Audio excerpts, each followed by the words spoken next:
Elijah Rivers had never been called on by his teacher. Not because he wasn't smart enough, but because she always looked right past him, as if he didn't exist. But today was different. Today, she said his name, and he knew. This wasn't an opportunity. This was a trap. The classroom at Roosevelt Middle School carried the usual rhythm: shuffling papers, whispered conversations, the occasional muffled laugh. Elijah Rivers focused on his notes, quietly working through the day's assignment. He never caused trouble, never spoke out of turn, and most importantly, never got called on. Until today. Elijah, the room quieted. A few students exchanged glances. Tyler, sitting beside him, raised an eyebrow. "That's new." Elijah looked up. Miss Thornton stood at the front, one arm resting on the desk, her gaze locked on him. She had been teaching here for over a decade, and in that time, he had learned one thing. She saw through him, not at him. She never acknowledged him, never praised or scolded, as if ignoring him was more effective than discipline. But now, she was looking at him, not with curiosity, but with expectation. "Since you seem so engaged," she said, voice smooth, "why don't you answer this?" She gestured toward the board, where she had written, "American Civil War, 1861 to 1865, Sherman's March to the Sea." A silence settled over the room. Elijah straightened in his seat. This wasn't difficult. He had read the material, studied, aced every quiz. But this wasn't about history.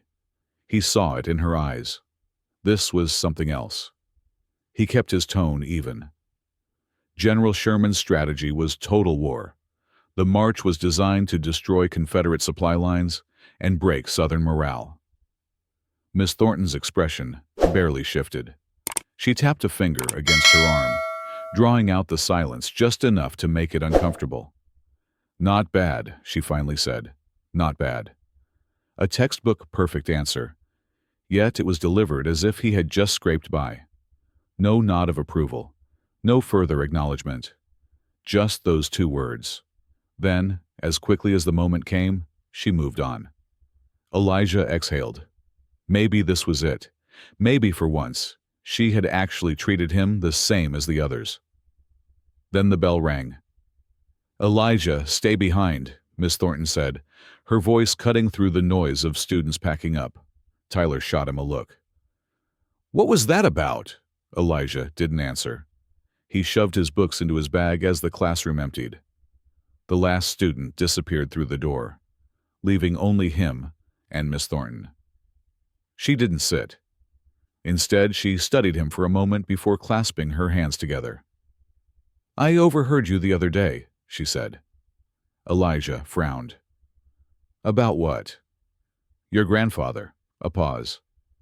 Then she continued, casually glancing toward the back of the room. "You said he was a musician." Her gaze flicked toward the old upright piano, its surface scratched from years of neglect. "Played jazz, right?" Elijah's shoulders tensed. "Yeah," he said. Miss Thornton tilted her head. "Interesting." She stepped toward her desk, placing a hand on the edge as if considering something. Then she smiled, just slightly, but it wasn't a kind smile. "I wonder," she mused. "Did you inherit any of that talent?" Elijah said nothing. "Tomorrow," she continued, now fully facing him. "Let's see what you've got." His pulse quickened. "What?" Miss Thornton gestured toward the piano. "You'll play something for the class." A pause. The room felt smaller. Elijah looked at the piano, then back at her. He recognized this for what it was. This wasn't about music. This was a setup, a test, and she was waiting to see if he would fail. A low murmur spread through the classroom as students packed away their things. Some were already halfway to the door when Miss Thornton's voice cut through the noise. "Elijah, hold on a moment." The students hesitated, glancing between him and the teacher. Tyler shot him a wary look. Elijah set his jaw, adjusting the strap of his backpack as the last few students trickled out. Miss Thornton took her time, straightening a few papers on her desk before looking up at him. "You said your grandfather was a musician," Elijah nodded. He already knew where this was going. Miss Thornton smiled, but it was the kind that never reached her eyes. "That's quite a legacy. Music must run in your blood." Elijah didn't respond. "Tell me, Elijah," she continued, her tone light but edged with something sharper. "Do you play?" He hesitated. The truth was simple. Yes, but saying it felt like walking into a trap. Miss Thornton leaned slightly against her desk, tilting her head. "You know, I think we should let the class witness that talent firsthand." Elijah stiffened. A pause, then a dry laugh from the doorway. A few students who hadn't left yet lingered, curiosity flickering in their eyes. Miss Thornton gestured toward the old piano sitting untouched in the corner of the room. "Tomorrow, why don't you play something for us?" Elijah's fingers curled into a fist at his side. He knew what this was. It wasn't about music. It wasn't a moment of encouragement or recognition. It was a test, a public stage for failure. Before he could respond, Miss Thornton tapped a manicured finger against her chin. "Unless, of course, you'd rather not. That would be a shame." The words were smooth, but Elijah heard the challenge beneath them. She was baiting him. Behind him, Tyler shifted. "You don't have to," he muttered, just loud enough for Elijah to hear. But he did. Walking away would only confirm whatever assumption she already had about him. Elijah exhaled slowly. His voice was steady. "I'll play." Miss Thornton smiled, satisfied. "Good. I'm looking forward to it." With that, she turned back to her desk, dismissing him without another word. Elijah grabbed his backpack and left the room. He didn't look back. The next day, Elijah sat through the first half of class in silence. He wasn't nervous. Not exactly. But there was a weight pressing against his chest, a quiet awareness that all eyes would be on him soon. Miss Thornton continued her lecture on the American Civil War, her voice smooth and measured. She moved through the lesson as if today were just another ordinary day. But Elijah caught the glances she threw his way, the brief flickers of amusement, the anticipation. She was waiting, and so was the class. As the lesson wound down, Miss Thornton closed her textbook with a deliberate motion and glanced at the clock. "Well," she said, "we have a little time left before the bell." The air in the room shifted. Chairs creaked as students sat up straighter. Miss Thornton turned to Elijah. "Let's hear it then." A few students snickered. Someone in the back whispered something that made Brandon, one of the louder kids, chuckle under his breath. Tyler nudged Elijah's elbow. "You sure about this?" Elijah didn't answer. He pushed his chair back and stood. Miss Thornton folded her arms, watching as he made his way toward the old upright piano at the back of the room. It sat unused, dust clinging to its wooden frame. Someone had carved initials into the side long ago. The keys were slightly yellowed, worn down by time. Elijah placed his fingers on the keys. A hush fell over the room. Then, he pressed down. A single, dissonant note rang out. Wrong. Laughter rippled through the classroom. Brandon smirked. "This ought to be good." Miss Thornton tilted her head, her expression unreadable. Elijah flexed his fingers. He could walk away now, say nothing. Let them believe whatever they wanted. Or he could remind them exactly who he was. He straightened his back, and then he played. A soft melody at first, slow and deliberate, notes falling into place like water finding its course. The laughter faded, swallowed by the unexpected rhythm, the weight of each chord. His left hand kept time. His right hand moved with precision. A progression his grandfather had taught him, one that spoke of late nights and stories woven into music. Tyler leaned forward, eyes wide. Brandon had stopped smirking. Miss Thornton's fingers curled against her arm. Elijah didn't look at any of them. He just played, and for the first time all year, the room belonged to him. Elijah's fingers hovered over the keys. A hush had settled over the room, but beneath it, he could hear the barely contained laughter, the whispers traded between desks. From the back, someone raised their hands, wiggling their fingers in the air in mock imitation. A couple of students snickered. Then Elijah pressed down. The note rang out, flat, sharp in the worst way. Wrong. Brandon let out a loud laugh. "Seriously?" The classroom erupted. Tyler tensed beside him, shifting uncomfortably in his seat. A few students exchanged knowing smirks, shaking their heads. Elijah let his hand rest on the keys, his expression unreadable. Near the front, Miss Thornton's lips curled. She said nothing, but the satisfaction was there, a flicker in her eyes. She had expected this. Elijah could walk away now, shrug, mutter an excuse, sink back into his chair and let them think whatever they wanted. But he didn't. He straightened his back, flexed his fingers, and then he played. The first chord landed smooth, rich, filling the silence left behind by the laughter. A rolling bass line followed, deep and steady. His right hand found the melody, threading through with effortless precision. The reaction wasn't immediate. Brandon's grin faltered first, his arms slowly uncrossing. Tyler leaned forward, his breath caught. A few students sat straighter in their chairs, glancing at one another. The laughter had stopped. Elijah didn't look up. He didn't need to. He let the music carry, his fingers moving across the keys with a confidence that didn't need validation. The sound filled the room, smooth, effortless. A blues piece, one he had played 100 times before. The kind of song that lived, that spoke in ways words never could. He felt the shift before he saw it. The weight of the room changed. The easy amusement from before had turned into something else entirely. Miss Thornton was no longer smirking. Her arms, once folded, slowly dropped to her sides. Brandon's foot tapped involuntarily against the floor. Tyler whispered, "Holy," but didn't finish the sentence.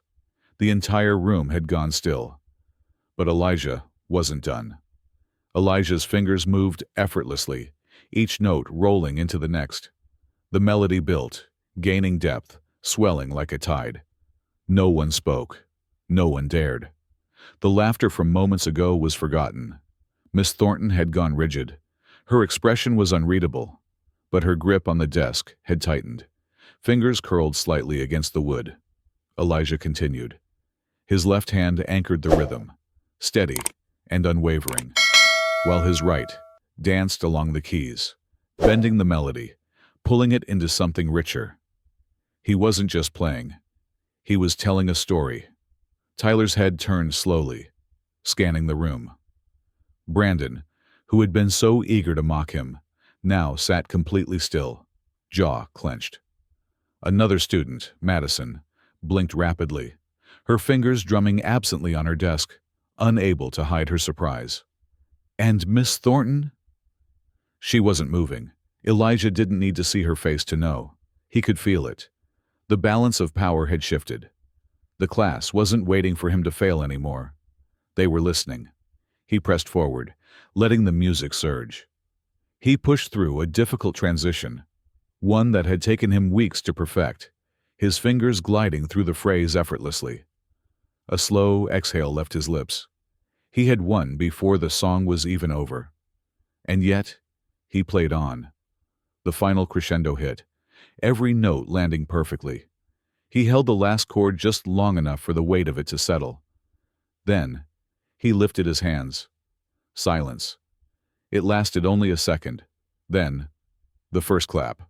Then another. And then the entire room erupted. Tyler whistled. Madison muttered, "No way." Even Brandon, still frozen in his seat, shook his head slightly in disbelief. But the real reaction came from Miss Thornton. She was motionless, her mouth set in a firm line, her jaw tight. It was subtle, but Elijah caught it. The flicker of uncertainty. The moment where she realized she had lost control of the room. She cleared her throat. "That's enough," she said, voice clipped. The applause slowed, but didn't stop completely. Some students exchanged looks, sensing the tension. Elijah turned back to face her. She stared at him, trying to regain her footing. "Go back to your seat." He did. Slowly. Miss Thornton straightened, smoothing the front of her blouse. "Let's move on." But the class didn't move on.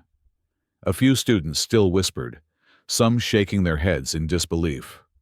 The energy in the room had shifted. For the first time all year, Miss Thornton wasn't the one in control. Elijah was. The sound of the final note still lingered in the room, but the shift in energy was undeniable. Elijah remained seated at the piano, his fingers lightly resting on the keys. He didn't move. He didn't have to. The silence spoke for itself. The class, moments ago, buzzing with laughter and snide remarks, had gone completely still. Brandon, usually the first to crack a joke, stared at Elijah, arms crossed. He glanced at Miss Thornton, then back at Elijah, his expression unreadable. Then, he let out a dry chuckle. "That's it?" Miss Thornton blinked. "Excuse me." Brandon turned in his seat, gesturing toward Elijah with a sharp nod. "That's all you're gonna say? You dragged him up here like some kind of joke, and now we're just gonna pretend that didn't just happen?" A few students murmured in agreement. Someone near the back scoffed. Another chuckled under their breath. Miss Thornton's expression remained neutral, but Elijah noticed the way her shoulders tensed, the slight flicker of something in her eyes. She cleared her throat. "We have a lesson to finish." She turned back toward the whiteboard, reaching for a marker. "Turn to page." No one moved. Brandon leaned back in his chair. "Huh," he said. "That's weird." Miss Thornton's hand hovered over the marker tray. "What is?" she asked, her voice tight. Brandon shrugged. "Just funny how you were all about this a minute ago, and now you want us to act like it never happened." Madison, sitting a few seats away, frowned. "Yeah, like, didn't you say this was about sharing talent? Why are we not talking about it now?" Elijah finally shifted in his seat. He didn't look at Miss Thornton. He didn't have to. The weight of the room was pressing down on her. Miss Thornton straightened. "That's enough." But her voice no longer held the same authority. Brandon smirked. "Oh, now it's enough." More students turned in their seats, some whispering, some exchanging glances. Miss Thornton's jaw tightened. She took a deep breath, trying to steady herself. "We are moving on," she said, her tone sharp. "Everyone, open your books." Still, no one moved. Elijah stayed quiet. He didn't need to do anything. The class was handling it for him. Miss Thornton's patience wore thin. "I said," the bell rang. A collective rustle of movement swept through the room. Zippers, chair legs scraping, backpacks slung over shoulders. She clenched her jaw. The lesson isn't over, but it was.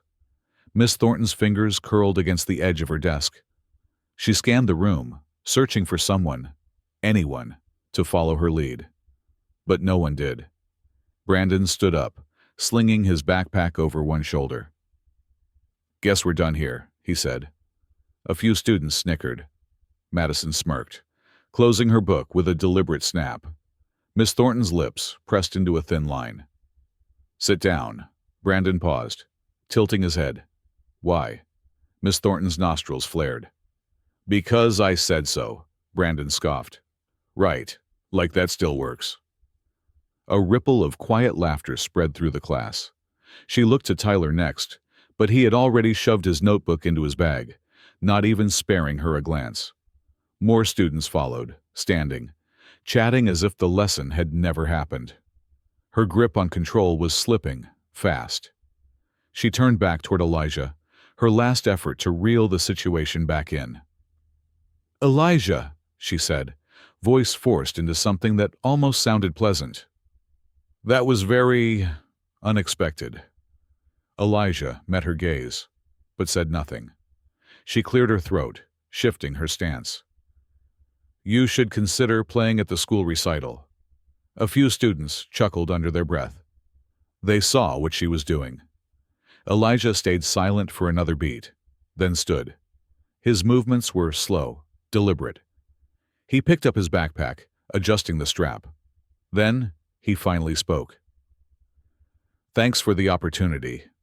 It was subtle, polite, but the meaning behind it was crystal clear. Miss Thornton's expression flickered, just for a second. A moment of realization. A moment where she knew that she hadn't won. Elijah didn't wait for a response. He walked past her desk, heading for the door. As he stepped into the hallway, Tyler fell into step beside him. That, Tyler said, shaking his head with a grin, was the greatest thing I've ever seen. Elijah exhaled, a slow, measured breath. Yeah? Tyler nodded. Oh, yeah. He glanced back at the classroom. She's never living that down. They kept walking, the hum of students filling the hallway around them. Back inside the classroom, Miss Thornton remained standing at her desk. She could hear the lingering whispers, the hushed laughter, the way students barely looked at her as they filed out. For the first time all year, she was the one being ignored, and she hated it. Elijah stepped into the house, dropping his bag by the door. His mother glanced up from the stove. How was school? Elijah grabbed a glass, filled it with water, and took a slow sip. Then he smiled. I didn't have to say anything, Mom, he said. The music spoke for me. His mother studied him for a moment, then nodded. Have you ever been underestimated? Share this story to inspire those who deserve to be seen. Do you think Miss Thornton will change after today? Let us know in the comments. If this story moved you, subscribe for more real, powerful stories that deserve to be heard.